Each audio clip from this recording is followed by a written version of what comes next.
Hello, I am Liselle Sambury. I'm a soon-to-be traditionally published author, and welcome back to Debut Diaries. Long time no Debut Diaries because I really have had so many little piecemeal things that haven't felt right enough to do a whole video about, and so I've been kind of putting off the Debut Diaries videos. I'm sure I'll have a lot after I actually debut, but for right now I do have a topic, and it is about blurbs. If you don't know about the Debut Diaries series, I'll put the playlist over here for you, but this is a series that I do talking all about what the experience is being a debut author based on my own experience. My book Blood Like Magic is coming out June 15th. It's a young adult urban fantasy with sci-fi elements, and so that's all what this series is about. And as I said before, today we're going to talk about blurbs. So I'm going to talk about all my blurb experience, even though I haven't like fancy posted my blurbs yet. I think that's going to come later on. They are publicly facing, so I will say them. But yeah, I'm going to talk all about that experience. For those of you who don't know what a blurb is, it's fun. It's kind of confusing because people use the word blurb to refer to like the synopsis on the back of a book or like on the inside flap of a book, but blurbs are also basically author endorsements. So you have your book and another author, usually an author that's more senior to you, that's more well known to the public readership or to your readership audience. They'll read your book. If they like it, they will give it a endorsement, which is usually like a little like few sentences they say to talk about what they liked about the book and what they think readers will like about the book. And then from there, those blurbs can be used anywhere. They can be used on promotional materials. They're often used on the front of the book. They're also used on the back of the book. They're used all sorts of places, but that is basically what blurbs are. And I will talk about the process as I experienced it from now on, as well as some little tidbits about what I know from other people. To start with some preamble, blurbs was one of the things that I was most nervous about going into the debut experience, because with the blurb, you ask an author that you really admire and like who you really respect to read your book and hope that they enjoy it, and then they make an endorsement. And that was really nerve-wracking for me because I was like, what if they hate it and I like admire them so much and they like can't stand my book? So that was really nerve-wracking. It was also nerve-wracking for me because of the way that the process differs. So in some cases, your publisher, your editor, what have you, they will solicit blurbs for you. So they will contact authors on your behalf and be like, hey, are you interested in blurbing this book by, Blood Like Magic by Liselle Sambury? And then I can send you a copy, etc., that sort of thing. There's also another style in which you are asked to contact people and solicit blurbs yourself, which is what was my fear, because I was like, oh my gosh, I have to contact people, but I didn't know how my publisher would be doing that yet. So people in the debut group started kind of going through the blurb process. The timeline on which it happens beforehand, I think, differs a lot between publishers. In my case, it was, let me look this up. I looked it up. So it was December 2020 when my editor sent me an email to talk about blurbs. And this is because my art copies were kind of on the way to being printed. And so it was an appropriate time to ask about that. But the deadline can also be different. So even though my book wasn't coming out until June, my editor had a deadline that was closer to like 1 to 2 months for people to agree to blurb, to read the book, to write their blurb and get it back to us if we wanted the blurb to be on the jacket cover. So that's kind of how things can be different. If they're wanting the blurbs to be on the jacket cover, they will likely solicit it a lot earlier to make sure that they can get it in time for that, and that sort of thing. So that might change timelines, but for my experience, we started soliciting those in December to try and see who was available. So the soliciting, the part I was most nervous about, my editor asked me who I wanted to ask about blurbing the book. She already had a list of some people herself, but she wanted to ask me if I had anyone else in mind. I had been fortunate in that previously an author that I kind of knew had reached out to me to say, hey, when your book is ready to blurb, I would love to get a copy. So I put them on the list, and there were also some other authors I had thought of just because our books had like similar themes and that sort of thing. And so I asked about that, and I'm like a little proud of myself. I really did shoot for the stars when I asked about people. I think you kind of have to a little bit, but this was also keeping in mind that my editor had told me I can reach out to them or you can. What would you like to do?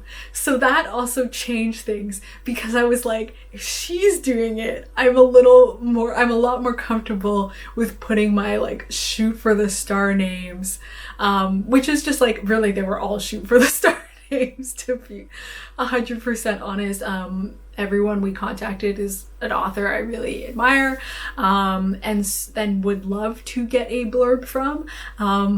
But yeah, I think I probably would have felt a little bit more shy about putting on more people than who she had already had on the list if I was to be the one to contact them. And I actually ended up contacting one author, and this was because other than the author that had already asked about it, I had contacted one more author because we had interacted in a way that I knew that they were interested in the book, and I felt like it would be helpful if I asked them personally.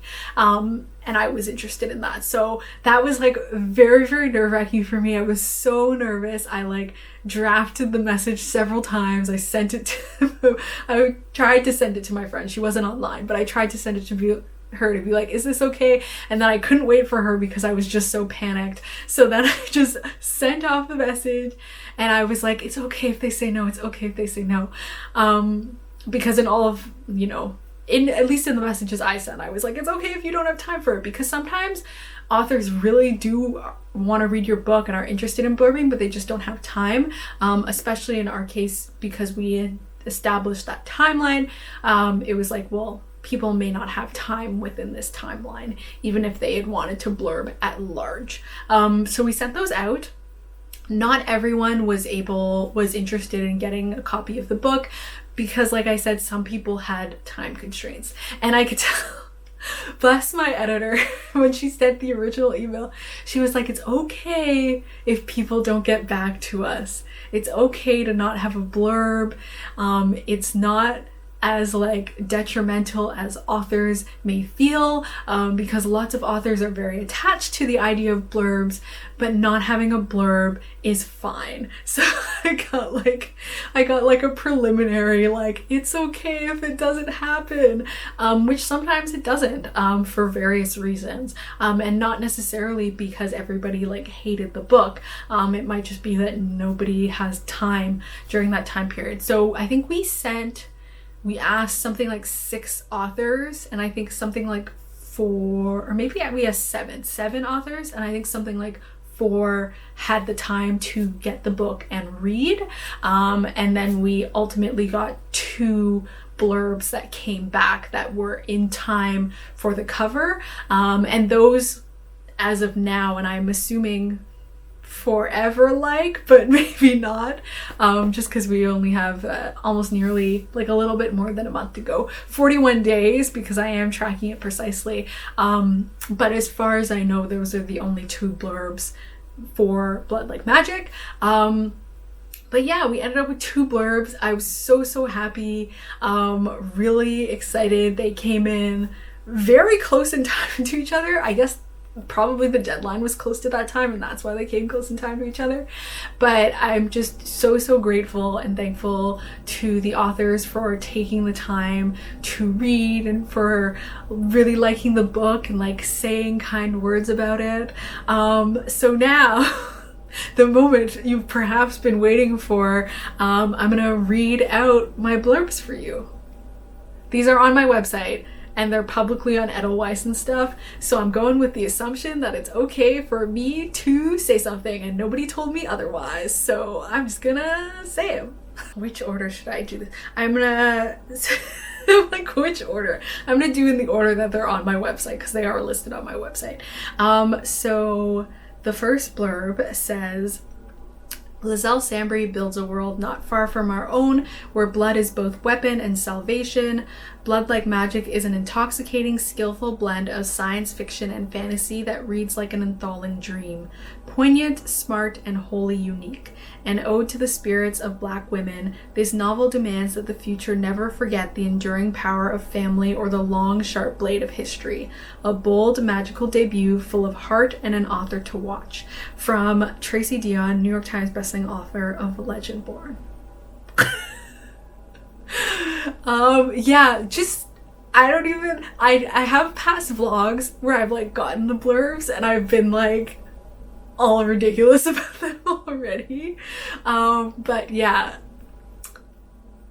I feel like it's obvious my feelings about Legendborn. Obviously I love Legendborn. Tracy is so wonderful and I so appreciate that blurb. And now the next one. With high stakes, big heart, and lots of black girl magic, Blood Like Magic is everything you love about paranormal fantasy. The fast-paced, painfully relatable characters and incredible generational magic system makes Blood Like Magic unputdownable. Liselle Sambury left me with a massive book hangover that won't be cured until I get the sequel. From Aiden Thomas, New York Times bestselling author of Cemetery Boys. I also like Cemetery Boys, and Aiden, like, they're so nice. I was so appreciative of them taking the time to do this. Both of them, just like all the appreciation, all the feels. Yeah, so excited. And of course, those are two amazing books. I will have the links down in the description. Both Cemetery Boys by Aiden Thomas and Legendborn by Tracy Dion are fantastic books. This is what I said about like authors you really admire and like having and like giving them your work and being like, I hope you like it. So yeah, those are my two blurbs. I'm so happy about them. I'd really prepared myself to not get any blurbs, and that wasn't like a negging thing on myself. It's just I'm aware that realistically sometimes people don't get blurbs. It's not an always thing, and I know it's a thing that like my editor said it means a lot to authors, but it's not a make or break for your book. So yeah, I had kind of not expected anything and was rewarded with wonderful blurbs. And yeah, in the case of other people we had sent the book to, I'm not really sure. They weren't able to blurb in time. I don't know if they'll send things later or not, and if not, that's totally fine, because I know people are so busy, honestly. And so especially authors that have all these deadlines and like have events and all of this different stuff. So I really appreciate everyone who even took the time to like get a copy of the book and to try and read in time for blurbing and things like that. Yeah, just super appreciative. And that was my blurb experience. I'm sure this was a little bit of a shorter video, but I did want to talk about blurbs at some point, especially because it was such a stress point for me coming into this. I also do want to reiterate, as I said before, there's nothing wrong with not getting blurbs on a book. I know books that do amazing, that like all the bells and whistles, that hit lists, that like get into book boxes and stuff, that didn't have blurbs when the book first came out. So yeah, it's definitely not a make or break. And it was comforting to hear my editor also reiterate that. But yeah, that was the whole blurb process. I'm sure I will remain this stressed out to do this process in the future. I don't know that this will ever be a thing that I don't feel some panic about, but yeah, part of the process. And now I know what it's like. So yeah. If you have any comments or questions or anything like that about the blurb process, feel free to put that down below. The next Debut Diaries episode will be after my launch date. I'm going to do a whole video about publicity and marketing after I've had the launch, so then I can talk kind of about pre-debut publicity and marketing, and then I may do another one towards the end of the year so I can talk about post-debut publicity and marketing and how those experiences go. If you have any also like suggestions for things you might want to see in like a future Debut Diaries video, also feel free to put that below. And if you like this video, please give it a thumbs up. And if you haven't subscribed already, please subscribe.